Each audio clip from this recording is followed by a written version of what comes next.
حضرت اگلا ہمارا سوال تھا ذوالقرنین شاہ صاحب کا بریڈ فورڈ سے، اور انہوں نے پوچھا کہ نبی پاک صلی اللہ علیہ وسلم کے حکم کے مطابق 12 خلفاء ہوں گے، ان 12 خلفاء کے نام کیا ہیں؟ یہ ان کا پہلا سوال تھا۔ بسم اللہ الرحمن الرحیم۔ ذوالقرنین صاحب نے جو سوال کیا ہے اس میں یہ نہیں فرمایا کہ حدیث پاک میں یہ کہیں نہیں آیا کہ 15ویں صدی تک 12 خلفاء ہو جائیں گے۔ ٹھیک جا ایک بات، دوسری یہ بات ہے کہ 12 خلفاء کے نام نبی کریم علیہ السلام نے نہیں گنوائے، صرف یہ فرمایا کہ وہ عادل ہوں گے اور ان کے دور میں دین کا غلبہ ہوگا اور وہ 12 کے 12 قریش سے ہوں گے۔ یہ احادیث مارک سنن نبی داؤد شریف میں یہ حدیث پاک اسی مضمون کی موجود ہے۔ اس کے اندر یہ نہیں فرمایا کہ 15ویں صدی تک ہوں گے، یہ سوال بنتا ہی نہیں۔ کیوں کہ 12 اگر یہ تحدید ہوتی کہ 12 مثلا ہم لوگ 15ویں صدی میں اب جی رہے ہیں نا، تو ہم سے یہ کہنا کہ 12 کون سے ہیں، اس کا مطلب ہے کہ 12 اب تک پورے ہو چکے ہونے چاہیے، ایسا نہیں ہے۔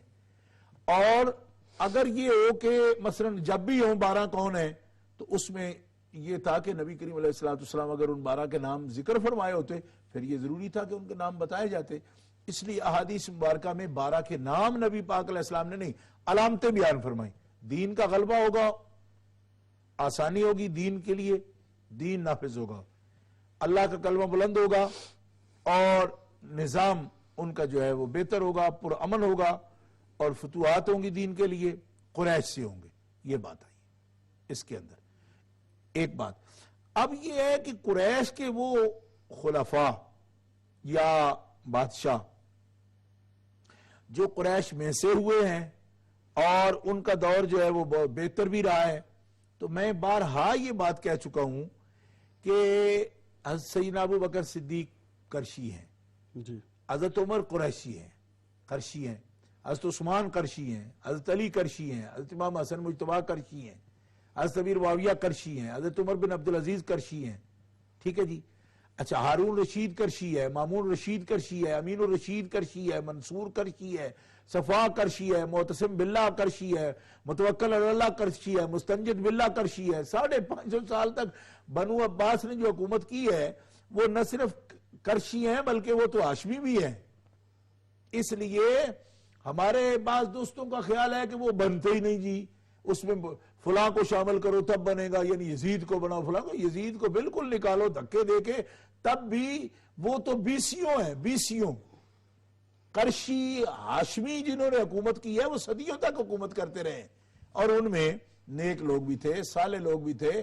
ان کے دور میں علم کا بڑا غلغلہ ہوا، مدارس مساجد کی آبادیاں ہوئیں، تفسیر حدیث ان کی خدمتیں ہوئیں، اور احادیث مبارکہ میں جن کا نام ذکر فرما کے سرکار دو عالم علیہ السلام نے فرمایا ہے، آخری حضرت امام محمد مہدی ہوں گے، وہ بھی کرشی ہیں، اور ان کا نام پاک آیا ہے کہ وہ میرے اولاد سے ہوں گے، قرب قیامت میں پیدا ہوں گے جی، اور امام حسن مجتبی کی اولاد سے ہوں گے۔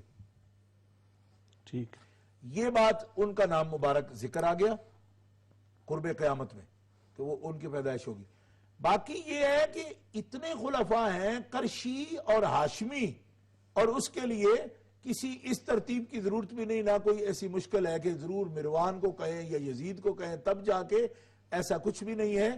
وہ کرشی ہاشمی بھی اتنے موجود ہیں کہ یہ تو علاقو اور چنگیز کی آمد تک جو حکومتیں رہی ہیں، یہ تو لمبا عرصہ کئی صدیوں تک ہاشمیوں کی حکومت رہی ہے، حضرت عباس بن عبد المطلب کی اولاد کی۔ لہذا اس میں کوئی ایسا یعنی کوئی کہتے ہیں نا قحط الرجال کہ بنتے نہیں ہیں جی پورے کیسے ہوں گے، یہ تو صدیوں پر محیط ان کی حکومت رہی ہے، کرشیوں کی ہاشمیوں کی، یعنی کرشی بھی اور ہاشمی بھی۔